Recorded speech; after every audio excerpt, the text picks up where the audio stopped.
2020 का जब मेरा 0.67 से मिस हुआ था, तब मैं 2-4 महीने के लिए मैं सॉर्ट ऑफ डिप्रेशन में चला गया। तब इस बात का मुझे दुख नहीं था कि मेरा प्री नहीं निकला, मुझे इस बात का था कि इससे ज्यादा मैं क्या पढूं अब। तो बेसिकली यूपीएससी ऐसा क्वेश्चन पूछ रही है कि आप इस लेवल पे प्रिपेयर नहीं कर सकते हो, कभी नहीं कर सकते हो। तो द थिंग इज कि आपको पीवाईक्यू से ही सीखना पड़ेगा कि यूपीएससी के ब्रेन को कैसे समझे, अदरवाइज नहीं हो पाएगा। In PYQ, what I have learned is that often UPSC doesn't want us to know the question or the answer. It is simply not possible for any student to know so many things. UPSC wants us to apply our brain instantaneously in the exam hall. What examiner will do is they will pick up the statement about 15th Finance Commission, say from the Hindu PIB, and if there are 4-5 options, examiner will simply put in 1 and 2 options he will swap. So this is how examiner actually makes the question. Sort of depression में चला गया। तब इस बात का मुझे दुख नहीं था कि मेरा प्री नहीं निकला, मुझे इस बात का था कि इससे ज्यादा मैं क्या पढूं अब। Which had none as the correct answer. Yes, okay, please go on. And even in this year, and in these 3 questions, again, out of 3, 2 were likely to be correct. I had some idea on some questions like Vishakhapatnam, I knew it was incorrect. Mundra, I had learnt about it because Adani ji is in news so much time. But again, I wasn't very sure. So I had some idea, but I wasn't very sure of the answer. So I applied my logic.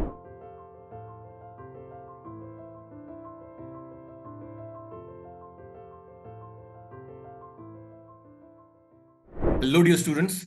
I am Zishan Hashmi. I am Prelims Head at Civilsdaily, and today I have with me Vidyanshu Shekhar Jha. He has cracked the Civil Services Examination 2022. The point that I would like to highlight about Vidyanshu is he had failed in his first 3 prelims, but then he made a transformation, and that transformation was huge. From failing prelims in 3 attempts to clearing IFOS cutoff back to back. And this year again, he will be giving IFOS interview as well. So I've also seen, Vidyanshu, I've seen the richly annotated PDF that you have shared with me. And to be very honest, it's quite impressive. And the PYQ analysis method that you have employed and the way you approach paper solving or the paper solving approach that you have developed is quite unique and quite out of the box.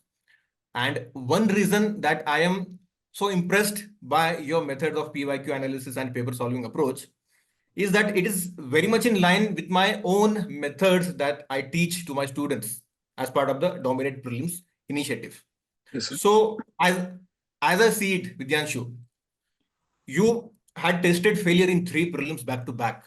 Yes, sir. But then you took things in your hand, you took things to your heart, and then you dived deep into the prelims paper, into the PYQs, and then you developed some sort of a Zen level mastery over the prelims paper, something which only the creme de la creme or the top 1% of the students are able to develop.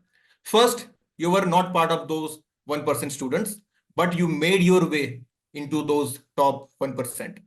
So Yes, I would like to listen from you before we move on to the PDF, to the paper that you have shared, in which you have very interestingly showed the combination of how you have applied rigorous knowledge plus how you have applied logics, tricks, and codes. That is something very intriguing. We'll come to that in a moment. But how was the process and how did you develop this kind of mastery over prelims paper after failing in prelims for multiple times? Yes, Vidyanshu. Sir, actually what happened with prelims is I graduated in 2017. So in 2018, I missed prelims by 2 marks. Then in 2019, I changed my optional. So that year I did not appear because I needed time to prepare my optional. And again in 2020, I missed by 0.67 marks. And okay. You're then close. You're close. Yeah. And then in 2021, I missed by 1 marks. So this was this continuous continuity of failure. Every time 2 marks, 0.67, and then 1 mark. So every time I knew that I am there, but by some margin I am missing. Gap of 1 question. So when it came to 2022, I knew that, okay, I already have enough knowledge to reach cutoff, but I just have to cross it with a decent margin, 10-15 marks more. So where can I improve these 10-15 marks extra? So that is when I realized that I haven't been solving previous year questions diligently. I was doing test series, but not previous year questions. In fact, in rush of solving test series, I was missing on previous year questions. So that is when I got into solving previous year questions. Also, I picked out few other areas which are important. For example, ancient medieval art and culture. Every year UPSC would ask roughly around 10 questions in this area. This is one area where most people struggle. Many don't even try to attempt those questions. I rigorously did this area, and here I was able to solve at least 5-6 extra questions when compared to other students. Similarly, I did a thorough preparation of my current affairs. Then agriculture is a new area from where UPSC has been asking. Similarly, even in this area, mapping, they have asked like around 10 questions. So mapping, agriculture, art and culture, previous year questions. These were some areas where I picked up that. And finally, I reduced my attempts. Earlier, I used to attempt 90-95 just for the sake of attempting more, or at least 90. This year, I made a point that come what may, I'm not going to get into this tukkabaji. I will attempt only those questions where either I know or I have eliminated two options, or where I have some idea about the question. So last year also I attempted 79. This year I attempted 78. Both year I got cleared forest cutoff. So this is what worked for me. Okay, you have said a very few important things, Vidyanshu. Like firstly, you have narrated how each time you were very close to the prelims cutoff, but then ultimately you understood that your knowledge base is quite robust. Like there is not much you can do with respect to enhancing your knowledge base. There was something else missing that you needed to work on, and you worked on it. Also, you have mentioned that earlier you used to attempt much higher number of questions, 95 or so. Then you decided not to do tukkabazi and attempt limited number of questions that you know, or where you can eliminate or come to a 50-50 situation. Now, this is very interesting given the fact that we'll be coming to your paper now. That paper has at one hand sources of the questions, be it from NCERTs, Spectrum, or other static sources. And at the other hand, the logic, the trick, the code, or let me call it the hack that you have used. A judicious combination of over there. Although you were not going for tukkebazi, you were very much applying your mind along with the rigorous knowledge that you had accumulated. That's what I understood from your narration. So let's quickly jump to your paper and the methods in which you have solved it. Sir, one more thing I would like to add for the candidates before we start the paper was that I did not panic in the exam. So in 2022, I don't remember my set, but I could not solve first 5 questions in a row. But despite not solving first 5 questions in a row, I remained calm. I told myself that if after so much of experience and every time almost clearing it, if I don't know these questions, then others must also be struggling. So I remained calm, and from question number 6 to 42, total 36 question, I was able to attempt 34, out of which 32 were correct in 2022. That is how I cleared even forest cutoff. And even this year, 23, when UPSC brought 1 pair only, 2 pair only. So it was very difficult, but I remained calm that, okay, if it is like this, it is for everybody. I've already cleared forest cutoff. I've already given 2 interviews, civil and forest in 2022. So I remained calm that, okay, if this is it, so it is for everybody. So yes, exactly. The single most important differentiator in the recent years have been, as you have said, Vidyanshu, whether you are able to keep yourself calm and composed in the examination hall, irrespective of how hard you have prepared. Like being calm and composed is the most important determinant. Now let's jump to your paper, Vidyanshu. Yes, sir.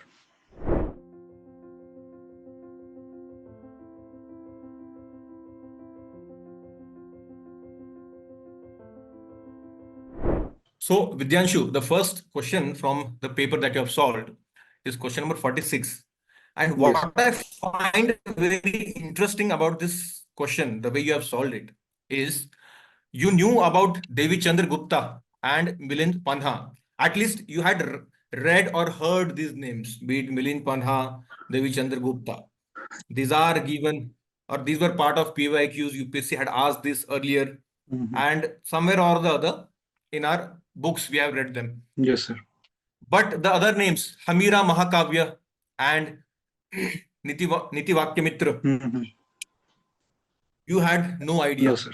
So you have mentioned a particular trick here. Yes. 4 becomes 2. What does it mean? Because see, at the other hand, you have written, you can't do this question even after you read R.S. Sharma. You can't this question even after you read A.L. Bhasham. Yes. You did it through this particular trick. 4 becomes 2. What does this mean, Vidyanshu? Sir, I did very deep analysis of previous year questions of UPSC, and I found that often when they have given us 4 options, many a times 2 options are correct. So although I will not recommend this as your first go, but in case of desperation or when you have eliminated few options, then based on my wisdom, except for economy and polity and mapping based question, this thing works that out of 4, often 2 are correct. Similarly, out of 3 statements, often 2 are correct. Out of 5, often 3 are correct. I have seen this thing. So in the exam, I knew that statement 1 is wrong and statement 3 is correct. And about 2 and 4, I did not know. So I have already sorted out 2 options and I'm down to 2 options. I don't know about 2 and 4. So I took my chances that based on my learning of past year, in the remaining also, one could be likely correct and one could be wrong. So based on that, I attempted it. Vidyanshu, like to be very honest, like this is the next level of PYQ analysis that anyone should be doing. And this is something, like I just mentioned, I teach this very thing as part of the Dominate Prelims initiative, but the words used are different. I call it the center stage phenomenon. Okay, sir. Like you said, when there are 4 pairs or 3 pairs are given, then the more desirable option is the middle number, the middle option, center stage phenomenon. But as you said, you won't advise this to someone who is going for the first time or to be used on the first go.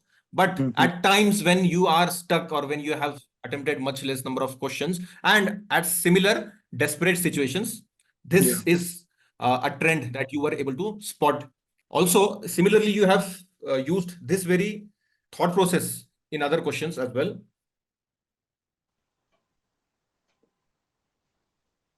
The 2 sports wale questions.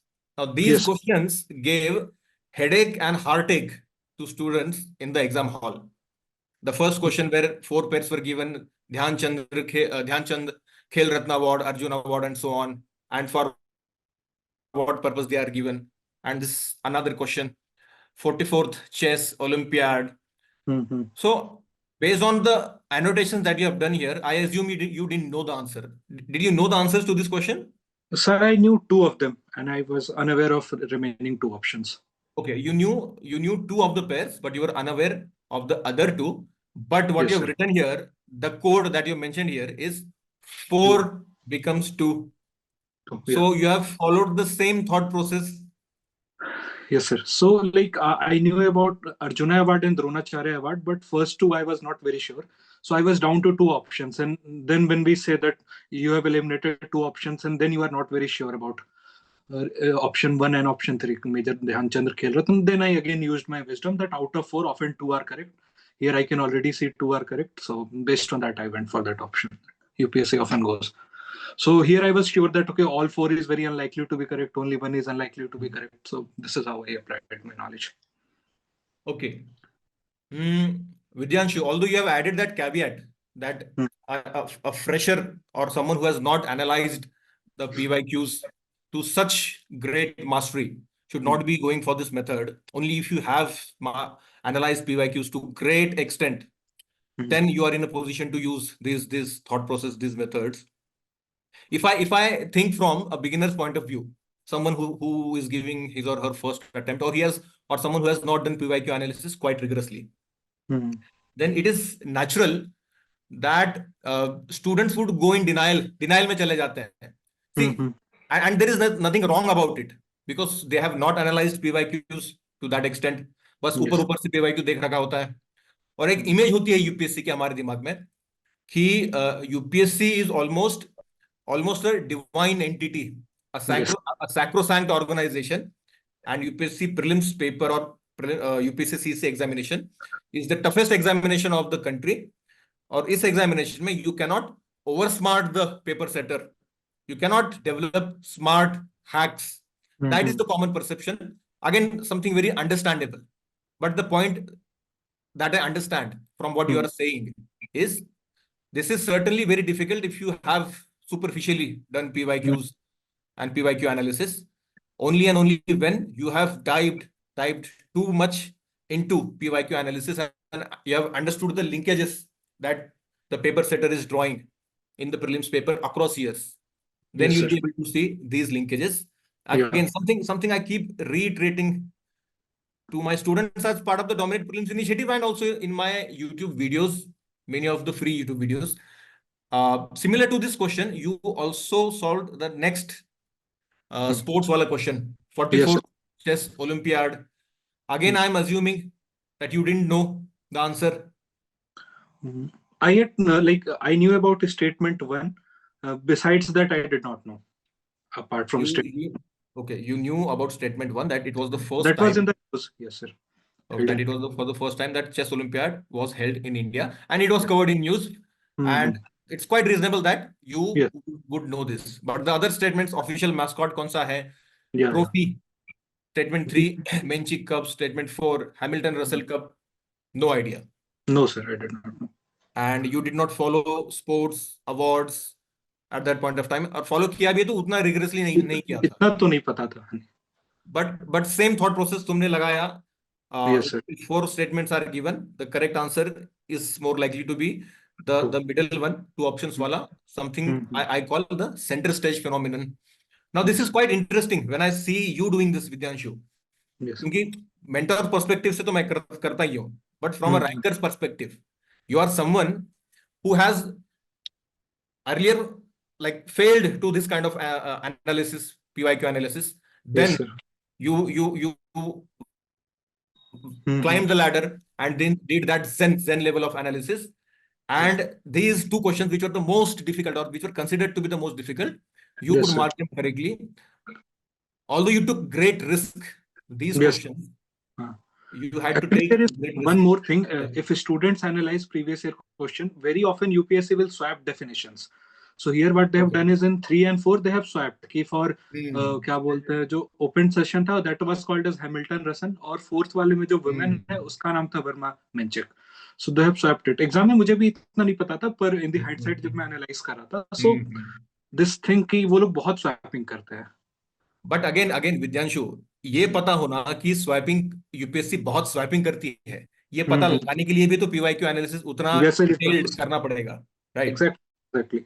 मतलब sir मेरा बताता हूँ, like 2020 का जब मेरा 0.67 से miss हुआ था, तब मैं 2-4 महीने के लिए मैं सॉर्ट ऑफ डिप्रेशन में चला गया. तब इस बात का मुझे दुख नहीं था कि मेरा प्री नहीं निकला, मुझे इस बात का था कि इससे ज्यादा मैं क्या पढ़ूं अब.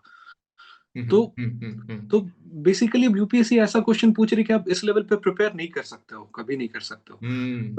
तो द थिंग इज कि आपको पीवाईक्यू से ही सीखना पड़ेगा कि यूपीएससी के ब्रेन को कैसे समझें, अदरवाइज नहीं हो पाएगा. Quite a golden statement that you have made, Vidyanshu. Like पिछली बार जब तुम्हारा छोटे से मार्जिन से रह गया था prelims, you were in a state, और जब तुम ये सोच रहे थे कि इससे ज्यादा मैं क्या पढ़ूं. Yes, sir. Because knowledge wise तुमने कोई कमी तो रखी नहीं थी.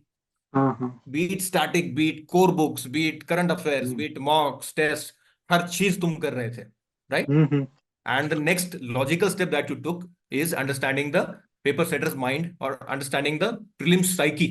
किस तरह से पेपर सेट करती है यूपीएससी, किस तरह से एक्सपेक्ट करती है यूपीएससी कि how do we attempt the paper. So this is a very important input in the sense, generally जो नए स्टूडेंट्स होते हैं या जिनको पीवाईक्यूज का एक्सपोजर नहीं होता है, जी एक धारणा ये होती है कि जैसे मैंने पहले कहा कि यूपीएससी को एक सैक्रोसैंक्ट इंस्टीट्यूशन माना जाता है. सो एक धारणा ये होती है कि knowledge is supreme, knowledge comes first, but you have showed it through your own trials and errors, through your experience, कि नॉलेज तुमने बहुत एक्यूमुलेट कर रखा था, नॉलेज में कोई कमी नहीं थी. बट ये वाली धारणा जो है कि नॉलेज ही सर्वोत्तम है, सर्वश्रेष्ठ है, प्रीलिम्स पॉइंट ऑफ व्यू से अगर देखें, थोड़ा सा प्रैक्टिकल पॉइंट ऑफ व्यू से देखें, because ultimately it is a competitive examination. ज्ञान हासिल करने के लिए तो पूरी जिंदगी ही पड़ी है, यहाँ पर हमको Yes. एग्जाम क्लियर करना है, right? Yeah, so Yes. that's something very important that you mentioned. So let's quickly move to the next question. Okay, so here there are two questions, question number 2 and question number 3. Again, you have solved these two questions in a very interesting manner. Question number 2 में there are match the pair वाला question है. Ports are to be matched with they are well known as. And question number 3 में there are three species given, and you have to tell which of the above are deciduous trees. और दोनों question में I can see that you have done this rigorous static knowledge wala element, where you have mentioned that Jawaharlal Nehru Port is mentioned in NCERT, so Visakhapatnam wala option statement galat hai. Yes, sir. And also similarly नीचे वाले option में you mentioned कि these things are given in NCERT geography class 11th class 7th. Yes, sir. But at the same time जहां पर एक तरफ तुमने तुम्हारे नॉलेज वाला कंपोनेंट मेंशन कर रखा है, तुमने ऑन द अदर हैंड ये भी मेंशन किया है कि इन वाले पेयर्स में, इन वाले क्वेश्चंस में देयर आर 3 पेयर्स. पिछले जो क्वेश्चन हमने देखे थे दोज हैड 4 पेयर्स, 4 स्टेटमेंट्स, यहां पर 3 है. Similarly you have mentioned that 3/4 becomes 2. Yeah. नीचे वाले क्वेश्चन में भी you have mentioned 3/4 becomes 2. Yes, Similarly, you have struck out option D in both, and you have written that option D is unlikely in both the given questions. What does this mean, Vidyanshu? Sir, what I have observed is that all correct option and none correct are very unlikely to be correct in any situation. All correct you will find correct only in science and tech kind of questions, or where we have science and tech and environment kind of question, and where you have application kind of questions. Otherwise, none correct is very unlikely, very unlikely. Based on my observations of past year, I have hardly found any questions where none was correct. So 90% time you can safely eliminate none as correct. And even in this paper, hardly 1 or 2 questions had none correct. So this you can safely eliminate. And again, based on my learnings. Okay, so in the entire paper, there were hardly 1 or 2 questions which had none as the correct answer. Yes. Okay, okay, please go on. And even in this year, and in these 3 questions, again, out of 3, 2 were likely to be correct. I had some idea on some questions like Visakhapatnam, I knew it was incorrect. Mundra, I had learned about it because Adani ji is in news so much time. But again, I wasn't very sure. So, so I had some idea, but I wasn't very sure of the answer. So I applied my logic that out of 3, 2 are likely to be correct. So I went for B. Same goes with option 3. I had read in NCERT, plus I had given Indian Forest Service interview. So I had some idea about these things, but again, I was not very sure. So I don't go for pure tukkabaji, as I mentioned, but when I have some idea, then I apply these tricks. So I use my idea, and then these tricks are last resort. So out of 3 or 4, I went for 2 options. I think Vidyanshu, like no one can call this tukkebazi, because the kind of rigor that you have put behind these trends, observing these trends, is on the next level.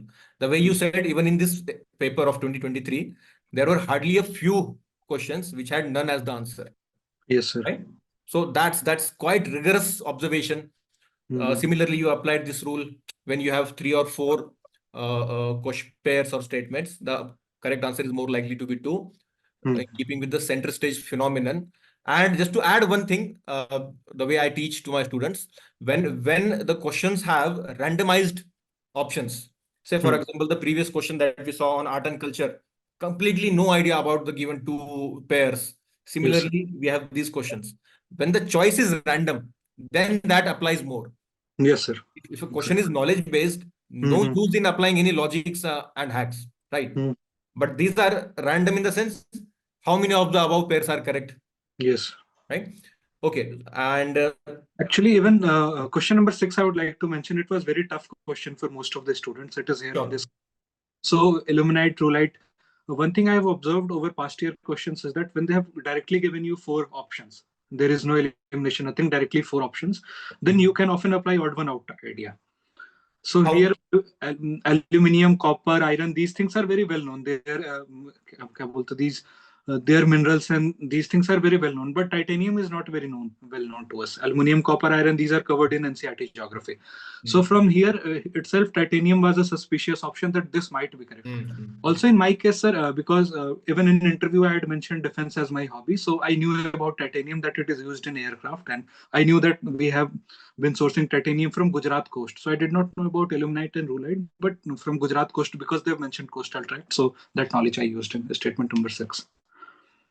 Question number 6, I mean. Okay, again, I can see a judicious combination, a judicious mixture of your academic rigor and smart PYQ analysis that you have done. The way you have mentioned that you had studied for your IFOS interview, and Yes, you sir. have defense knowledge because it's your hobby.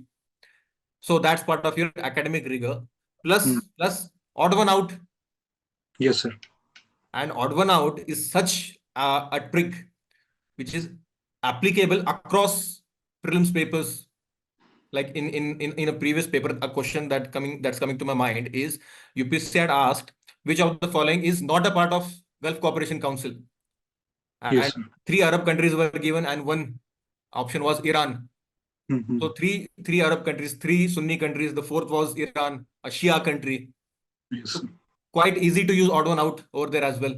Very good, very good. Good combination of academic rigor and smart tricks being used.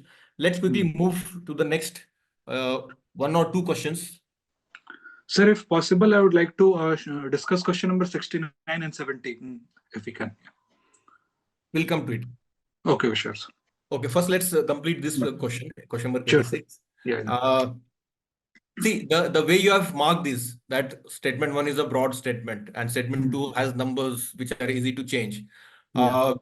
Like I would assume that be it you or be it many other serious aspirants, it is very difficult to be prepared earlier about these kind of questions, whether XYZ country is the largest or second largest producer of some metal. And Nobody knows. There is no way you can. Okay, go on, Vidyanshu. There is no way you can prepare these kind of questions based on your knowledge. So again, it was my understanding of UPSC's mindset from previous year questions. So that whenever they give a very broad generic statement, so statement 1 is that Switzerland is one of the leading exporters. So even if it is 10th leading exporter, it is bound to be one of the leading. Even if it is 15th leading, one can still the tone is tempered, the tone is broad. That's what you're saying. Yes, sir. Okay. Statement 2. Again, statement 2, first of all, it is very narrow statement, second largest. And I have often observed in previous year questions that numbers, years, percentage, these are often incorrect, because it is very easy for examiner to tweak these things. What examiner does is they will pick up a statement from, say, PIB, the Hindu, etc. They will copy paste that statement and they will tweak something, name of.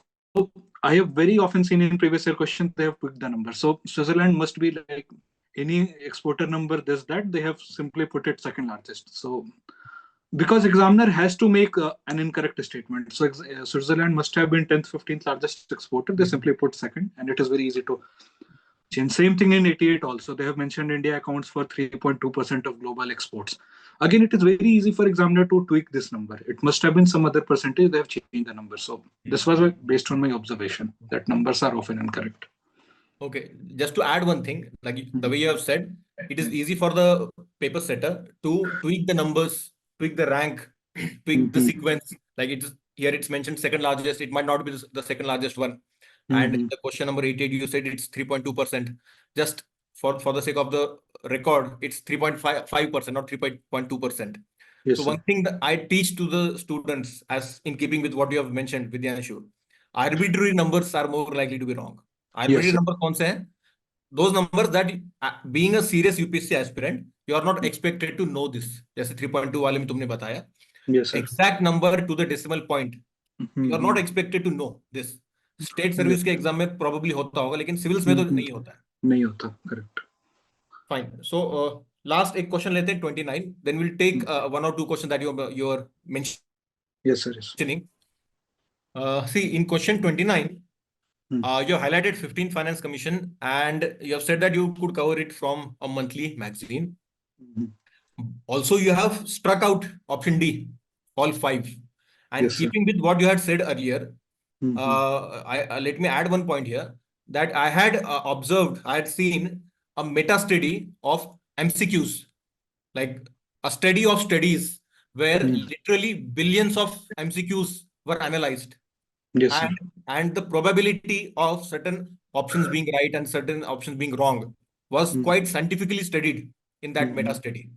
And what you are saying makes complete sense to me in Yes. keeping what that meta study had said. If I ask you, like, why did you struck out option D and why did you mark option B? What would you say, Vidyanshu? So like I was previously mentioning that all correct is very unlikely to be there. So one can safely eliminate all correct. Even I have observed previous year question that what examiner will do is they will pick up the statement about 15th Finance Commission, say from the Hindu PIB. And if there are 4 or 5 options, examiner will simply put in 1 and 2 options he will swap. So this is how examiner actually makes the question. So unless it is science and tech question, application based question, it is very unlikely that all correct would be there. So it can be safely eliminated. And then the second thing that we were discussing, that out of 3 and 4 often 2 are correct, out of 5 often 3 are correct. So it simply corresponds to our wisdom that we've learned from PYQ. Something that corresponds to the wisdom that we have acquired from PYQs, something that shouldn't be tried as the first choice by anyone. And as we have discussed, and the way you made your way to the top 1% from failing in prelims to moving to the creme de la creme, this you could do only after rigorous PYQ analysis along with the rigorous preparation that you were doing. You were mentioning about a few questions that you wanted to discuss, Vidyanshu. So let me, I think it was question number 69 and 70. Very quickly I'll go through. What I have observed in question number 69 and 70, sir, in PYQ, what I have learned is that often UPSC doesn't want us to know the question or the answer. It is simply not possible for any student to know so many things. UPSC wants us to apply our brain instantaneously in the exam hall. This often I have seen in PYQ. So question number 69 and 70s are like that. No one could have prepared at this level. UPSC simply wanted you to apply your brain in the exam hall. So, and often word association I use. So these questions actually, they make me very happy when they directly give 4 options. They actually make me very happy because I know that UPSC is pushing me that you go and you apply your brain. So in 69, they have mentioned aerial metagenomics. So from aerial, I have highlighted in yellow. So from aerial, I got air in option A. And meta is something at larger scale. So entire collection at one go. So again, I have highlighted in green. That whole thing was analyzed at one go. And gene is related to our DNA. So again, I've highlighted. And then I eliminated other options that, okay, because they're talking about metagenomics. So option B is talking about a habitat, which is limited. C is talking about blood samples, while we are here talking about genes. And statement D is too long, too complex. I have often seen too long statements are often wrong. So in this way, I solved 69. Otherwise, I did not have any idea. Similarly, in 70, they have used word satellite DNA. So satellite, I applied my brain that Soviet Union used to have satellite states, which they indirectly used to control. And from there, I derived that, okay, there is a relationship and DNA is related to our evolution. So from there, I marked statement 1 as correct in 69 and 70. Quite beautifully mentioned, Vidyanshu. The thought process that you have applied, I call it, I have given it a name, I call it wordplay. Yes. And the way you have said, UPSC doesn't expect us to know all the answers beforehand. Rather, Yes. UPSC expects from us to think then and there. This is something that makes sense to me. Yes, that you have led. And also, the way you have said it, it looks like UPSC wants us to play a game of chess. Like in a game of chess, you have to think then and there and to decide your move as to what move you are going to take. Yes, Okay, sir. makes complete sense. Makes complete sense to me, Vidyanshu. This video would want to watch the complete webinar on Friday, 2nd of Feb at 7 p.m. And we'll be having detailed discussion not only on the paper and the way you have solved it quite beautifully, quite out of the box and in a quite very unique manner. We'll also be discussing your notes and the strategy document that you have shared, which will be quite useful for the students aspiring to for the prelims examination 2024. So let's meet up in the webinar, Vidyanshu. Yeah. Sure, sir. Eagerly waiting for the students. Let's have the discussion. Okay. So here our recording is over, Vidyanshu. 7 p.m. is okay with you? Any time is okay. Okay. So 7 p.m. Friday, 2nd of Feb रखेंगे. And it was an awesome session. काफी free willing था और काफी open था, right? Yes, sir. Okay. If there is anything, you can ping me in the group, Vidyanshu. Sure, जैसे sure. तुम strategy document के बारे में बोल रहे थे, जो भी बात हो वहां पर बता दो, विल एड्रेस इट. ठीक है? Sure. ऑल राइट, चलो bye. Bye bye. Thank you, sir.